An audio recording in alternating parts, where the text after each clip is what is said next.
Hello, this is Rebecca. Today I'm going to be making a video about COVID. This past year has been really difficult for a lot of people. And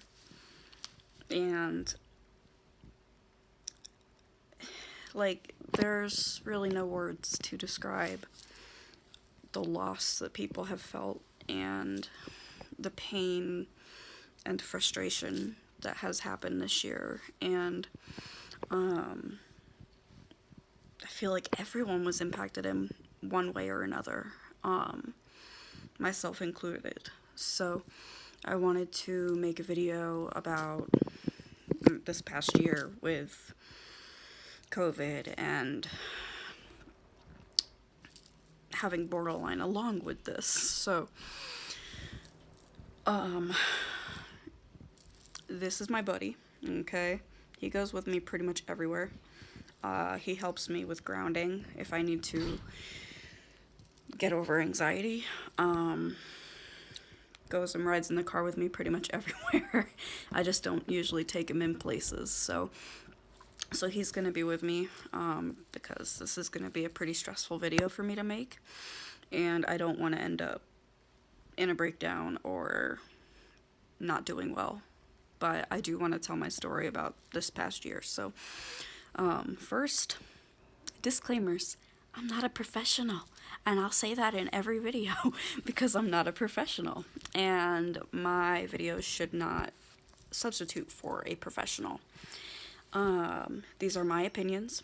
These are the things that I struggled with personally. I don't mean to offend anyone in any way, especially when it comes to a topic like COVID. This past year has just been a shit show, and I don't want to ever cause anyone pain.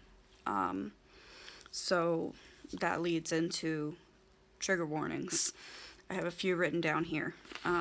So today I'm going to be talking about death, loss of a family member, trauma from seeing a loved one in the ICU, COVID-19 in general, loss of social support, suicidal ideation, irrational anger, and working as a frontline worker during COVID. So, now that I've gotten the disclaimers and the trigger warnings, set, I'm gonna start talking about this past year. So, this past year has just, it started out fantastic. I feel like New Year's 2020 was, perfect, and I, for the first 5 days of 2020, was, living the perfect life. Yes, I had my struggles, and I was having a hard time sometimes, but I felt like overall my life was pretty good, and then my dad had a heart attack on the 6th, and I had worked the night before. I work night shifts, so I usually sleep during the day when I get home, and I had slept, and then my dog had woken me up, so I went to take her outside, and I was told it's kind of like my adoptive father, not really, but I'm very close with him and the family that I live with, and I kind of consider them family to some extent, but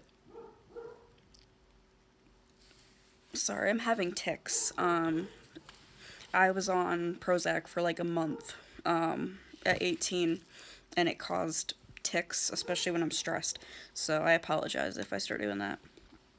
But yeah, the father in the family I live with,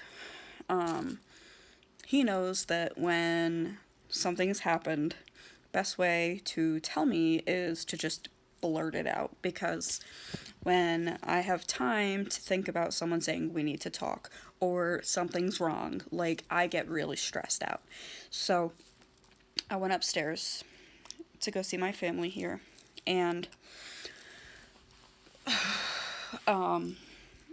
he said, I want to talk to you. And he said, your dad had a heart attack. And he was like, well, he's okay, he's fine. He's awake and in the hospital, and he's okay. And I was really worried, but I trusted that. And my mom had posted on Facebook about it, and my dad was basically like, I'm not gonna hide the fact that I had a heart attack. So he, let her post about it, and so I got to see a picture of him in the hospital, sitting up. He was awake, but he literally, in the course of a day, less than a day, like a few hours, got so sick that they had to intubate him and breathe for him. And so at that point, my mom and I were talking about me going there to see them, because my family lives in Texas and I'm in Pennsylvania. So as soon as I heard that my dad was heading south, I talked about going down there with my mom and decided that I was going to. So I took a family leave and went to go see him. And that was not fun. I've grown up with my mom in the medical field, watching shows that are very graphic, real shows like Drama Life in the ER, Rescue 911, that film actual people in situations, and sometimes you see people on ventilators, but my dad was like the strongest person I know. I never saw him cry my entire life. And that doesn't mean you're strong, I pretty frequently, I'm like, well, it takes a strong person to cry because you're opening yourself up to so much judgment and you're so vulnerable. But he really was the strongest person I knew, and I felt safe. If I was out with him, I felt safe that if something were to happen, he would take care of me. He would protect me. So to walk into an ICU room and see him on all these machines, not being able to breathe on his own, not being able to talk to him, and have a response, was very hard. And I still have nightmares about it. For the whole year, and now even, I haven't officially been diagnosed with PTSD, but I have PTSD symptoms from seeing him like that. And sorry. A big reason I wanted to go was not just to be there for my dad, but to be there for my family. And when I was there, I spent pretty much every day at the hospital with my dad and with my mom, because she was by his side all the time. There were some nights where she slept there with him. And I wanted to be there. And it was really difficult because my dad and I did not have the best relationship. Very messy, intense relationship. And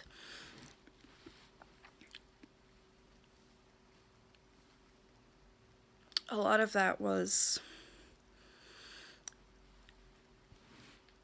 I was a really shitty teenager. But I also felt like he didn't understand me at all. I was a very emotional kid, very emotional teen. Got to a point where I felt like I couldn't talk to my family about the issues I was having, and I just basically isolated myself. And that's not necessarily anyone's fault, it's just how it happened. So he was a very, tough it out kind of person, and, I cried a lot, and was very, very in tune with my feelings, and sometimes was over emotional to a point where even I was sick of it. So my relationship with my dad wasn't great, and we had gotten into fights before, and it's I remember feeling like I wasn't a good daughter with him, when I was living at home. I can be a good daughter here and be with him and sit at his bedside and take naps by him and hold his hand and talk to him, even though it's so hard for me to talk to people when I know they're not going to respond. I dread it. It's really scary, and that's like the first time I really have had that happen to me. But to talk to someone and just not get a response was so overwhelming, because I wished just one time I could have a conversation with him, and when I heard about it, and I heard that he was heading downhill, I had texted him, "I'm thinking of you and I love you, Dad." And I beat myself up all the time thinking I should have just called him. But at the same time, I'm terrible with phone calls, and I also don't know how bad he was at that point in time. I wasn't there. So I try really hard not to beat myself up over that anymore. But no, that whole experience, I'm trying so hard not to cry right now. I don't want to. I feel like I've cried enough over losing my dad, and I don't want to cry right now, so I'm trying my best to not. Anyway, so he was in the ICU for 11 days.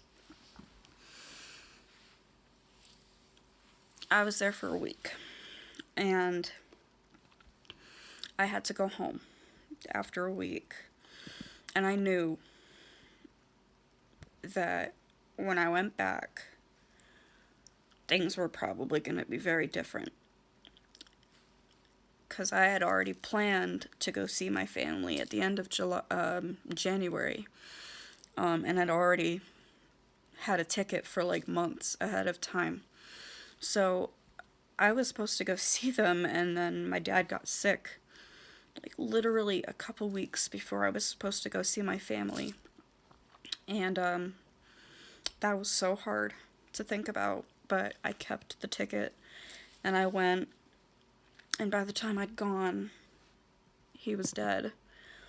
And, it was getting a memorial service ready, and all of that, and it was,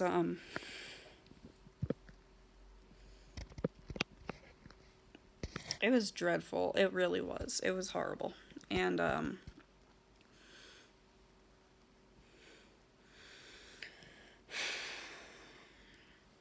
I think about him every day. And sometimes I wish I didn't, because it's like this empty hole in my heart and in the pit of my stomach. When I'm stressed, I feel it in my chest and in my stomach, and I just have this overwhelming emptiness when I think of him. And I don't want that to be the case, because my dad was very much a happy, joyful, joking person who loved music and sung like literally everywhere we went. So I try really hard to not, I try really, sorry. I try really hard to not be sad when I hear music he liked, or things that we used to do together, or, you know, memories, pictures. I try really, really hard to be thankful that I got the time that I had with him. But it doesn't change that he's gone. And then after he passed away,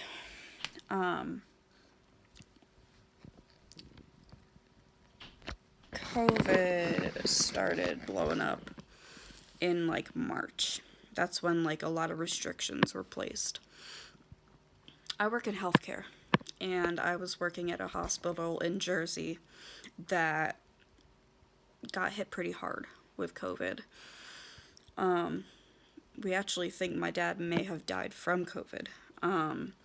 He at first had the heart attack, and his heart was damaged but was working okay. But then he got all these lung issues and ended up with, he went into cardiogenic shock, he went into frickin' septic shock. He had pulmonary effusion, which is basically like a ton of liquid in your lungs.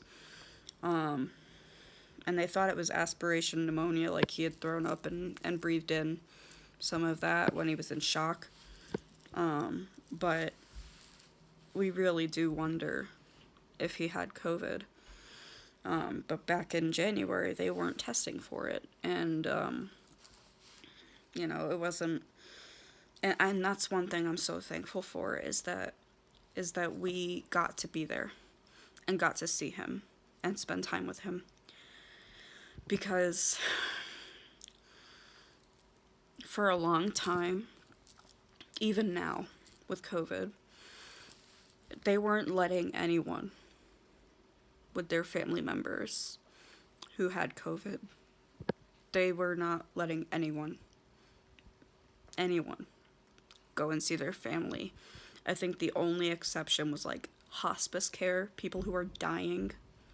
That was it. And then like labor and delivery, like they didn't let the fathers go into the room with the mother who's giving birth. Like, and I get it, but I don't.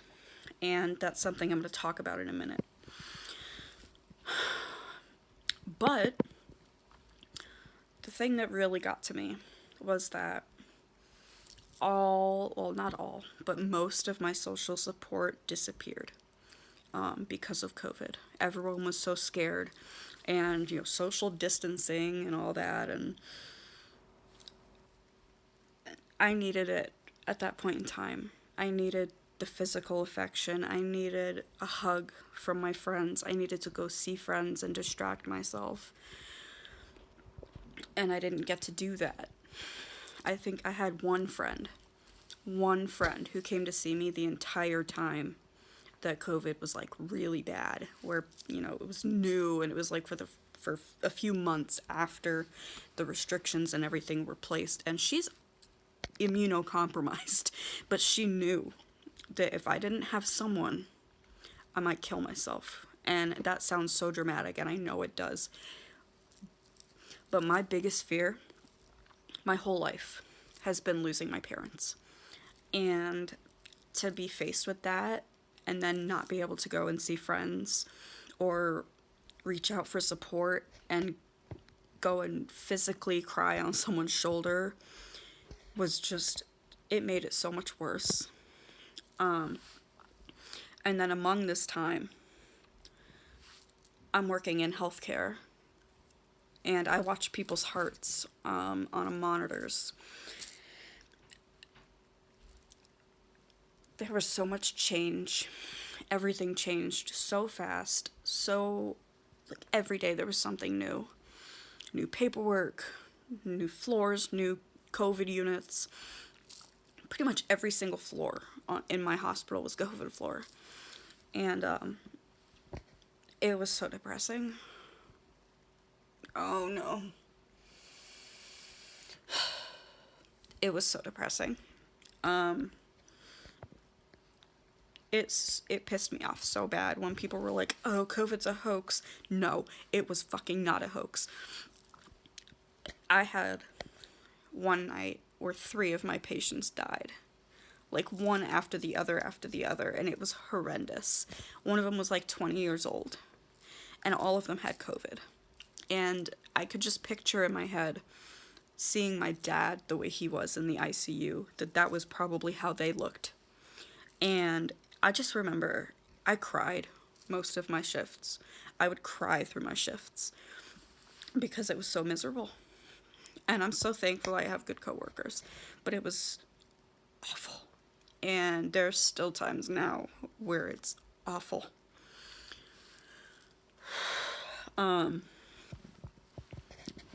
So working in the front lines during this was not good either. Because I had the fresh trauma of losing my dad in the way that I lost him. And then no social support. And then having to go to work, couldn't even hug my coworkers because everyone's fucking terrified. And it was awful. And like I said, I completely get it. Like, COVID is scary. It's a new thing no one's ever seen before. And I completely understand the restrictions and everything. But I will tell you, my level of anger, like, I have a hard time controlling my anger as is. Usually it's internal. It got so bad with COVID. It was irrational. Like, anytime someone brought COVID up to me, I was like, shut up. Don't talk about it. Because I was like, I hear enough about it at work every shift. I don't want to think about it at home. And not only did COVID take away my social support, it took away my therapy. Because I was in a group therapy, and we stopped meeting. And we had to do telephone conference. I hate phone calls. And I stopped going. Eventually just said, I'm done. I can't do this anymore. I'll find an individual therapist because I can't do this. Because hearing everyone talk about COVID and masks and everything like that, it was like, I hear enough about this at work and I don't need to hear about it at home. And it was so frustrating. And I completely get that people were stressed and therapy is the place to talk about that stuff, but I was not in a good place to hear about it. So I personally left that group and for a while didn't have a therapist. But I was very, very, very blessed in that I found a therapist, an individual therapist, in, I believe, August. She is amazing, and I love her so much. I still see her, and I can't explain how perfect the timing was of meeting her, because I needed something new. I needed someone who was specifically trained in DBT, not affiliated with the hospital system that I've been going through for DBT and my other therapists. I wanted a therapist I could see for more than 12 sessions because the hospital I was going to only lets you see lets you only have 12 sessions with individual because it's a hospital. People come in and out all the time. So I get it. But I needed an individual therapist I could continue to see and not have a time limit on. And she's lovely, and I love her so much, and she supports me. But because of everything going on with COVID and losing my dad, I started to have those tics really bad, and I started to have meltdowns all the time. And so I ended up taking a leave of absence from work for, I don't remember how long it was. I think it was like a month or 2 months. Because work was stressing me out. And,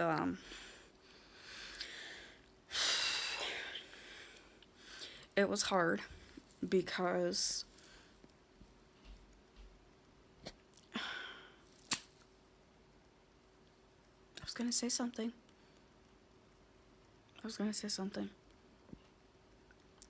Oh well. What was I gonna say? God damn it. This also happens when I'm a little stressed, so don't mind me.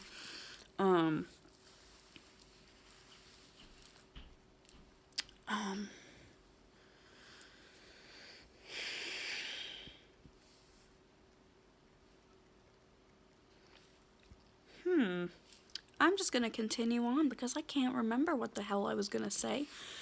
But another thing I have written down here is a lot of change in myself and in my inner world.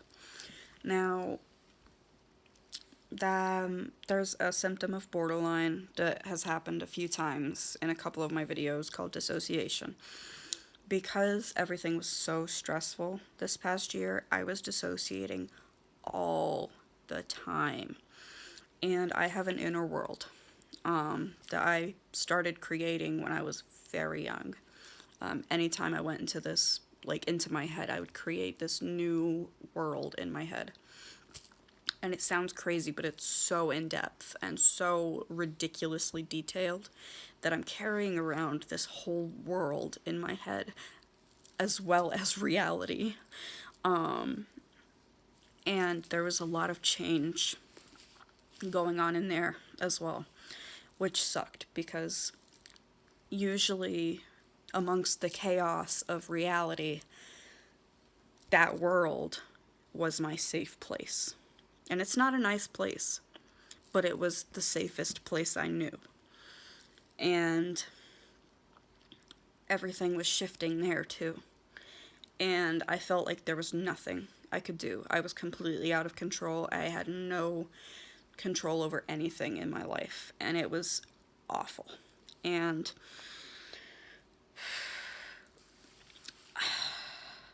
yeah, this whole year has just been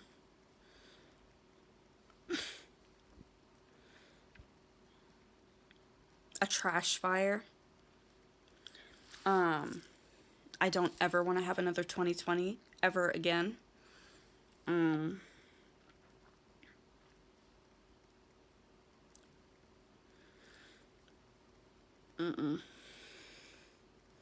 I will tell you though, there were things that I did learn through the year. Is that, one, I can handle losing a parent, which in the past I could have sworn up and down that I was going to end up in the hospital when I lost my parent. And I didn't. And a lot of that was due to COVID, because I hate the hospital. Absolutely hate it. I'm going to make a video about inpatient mental health places. I've only ever been to one, and it was a voluntary stay for like a week. I will never do it again. And having my freedom taken from me was like the hardest part. So, one, I would have had my freedom taken from me. I couldn't even have him because they like think that you're gonna stick like razors in there. And I'm like, what? And then, two, no visitors. So, in amongst the chaos of not having my freedom and being a complete emotional wreck, I wouldn't even be able to see the people I love. And that was like, no. I told my family that I live with here, I said, I would rather spend 24/7 with one of you, watching me consistently, making sure I don't do anything, than go back there. And now I want to put a disclaimer here. Not every place is like that, and not every experience is like that. I personally do not handle inpatient stays well at all. And I learned that the first time I went inpatient. But some people get really sick and need it. Please don't let my view or my experience cloud your judgment of when you need to go to the hospital or when you don't. Because my experience is just that, my experience, and I have friends who, although they don't like the hospital, it's helped them greatly. So please don't listen to me and say, oh, I'm never gonna go to the hospital if I need help because I don't want to live like that. Like, no, that was my experience. So yeah, I learned that I could lose a parent and handle it, even though it was, and still is, extremely devastating. 2, I learned that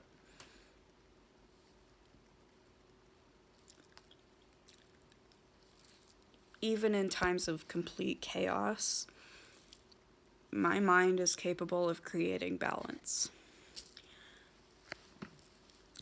And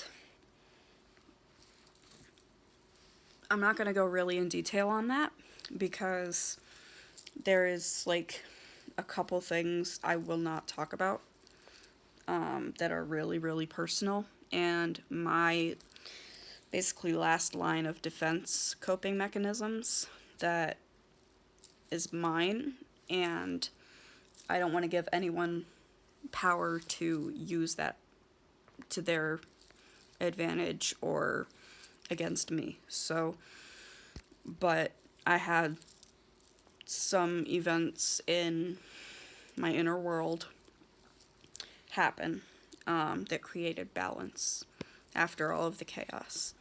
So I learned that I could handle more than I thought I could.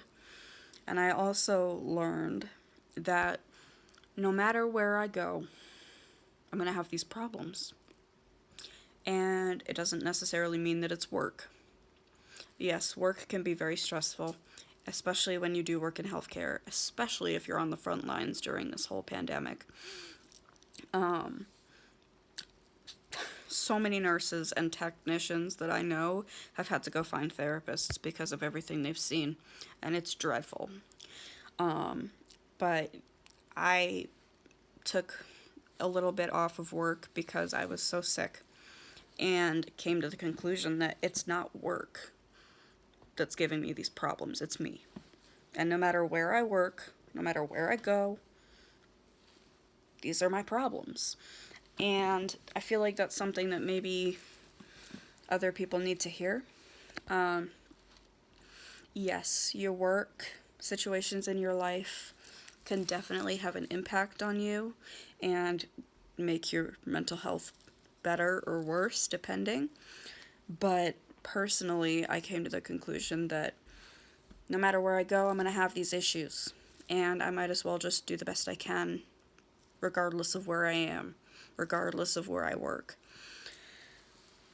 And I'm very glad I came to that conclusion, because now work isn't as stressful. We still have times that are hard. We're very, very busy most of the time now. And I mean, we're a hospital, it's gonna happen, but our department is a lot more busy than it used to be over, the past couple of years. It hasn't been, like, it's been busy, but, like, we had a different setup that wasn't as stressful or crowded, and when COVID happened, all of that changed, and now we're so busy, and, so, I don't know, 2020 was horrible. I hope I never have another 2020 in my whole fucking life. But it did teach me things that I needed to learn. And it's weird because a few years ago, I wouldn't have seen it that way. And the beginning of the year, I didn't see it that way. I was pissed, irrationally angry, felt so out of control. Like I had no sense of control or structure or balance in my life. I felt like everything was collapsing in on top of me. And there were so many times that I wanted to hurt myself and did hurt myself with self-harming. But I got through it. And I look back at it now and I'm amazed that I made it through. And I'm so proud of myself. And I don't want to be like, oh, I'm so fucking awesome. Like, no. I feel like I deserve praise for that because a couple years ago I would have just given up. But I have done a lot of work to get to where I am right now. So, for anyone who lost someone or had COVID, or just even if it's not COVID that caused these issues for you, if you have had a rough year, you can get through it. Take it from me, I thought that I would never get through 2020. But with every year, every day, every second, there comes a lesson. The more time you have on this earth, the more time you have to learn and gain wisdom. And I appreciate that a lot more now than I did a few years ago. So, no matter what's happened, you can do it. You can get through it. And it might be hard, but you can. So, that is my COVID video. I apologize if it was kind of like, like all over the place. Yeah, talking about COVID is hard for me. I don't like talking about it. But it's a huge, huge thing that is still ongoing. And I definitely feel like it was important to talk about, not just for me, but for other people. Not even just people who have borderline. Like, yes, having borderline and during this whole situation made it so painful, so outrageous. Like, I felt everything so intensely, and there were so many days I was just like, I give up. I can't do it anymore. But I got through it, and so can you. So, if you have any questions or comments, or, I don't know, even like you're having a hard time with stuff like this, and you would like skills for grounding and stuff like that, you can email me at beckysbattlewithbpd@gmail.com, or you can comment below, and I'll do my best to respond. I do have a lot of skills in my DBT binder that can help with grounding and keeping yourself in the moment and not stressed about everything around you. And grounding has been a lifesaver for me this year, and still continues to be. So, anything that I can do to help, I will do to the best of my ability. So yeah. That is the end of this video. Like I said, I apologize if it was kind of all over the place. But yes. I hope you guys take care of yourselves and make sure that you stay safe, and take care of the people you care about as well. And don't take them for granted. Alrighty. Bye, guys.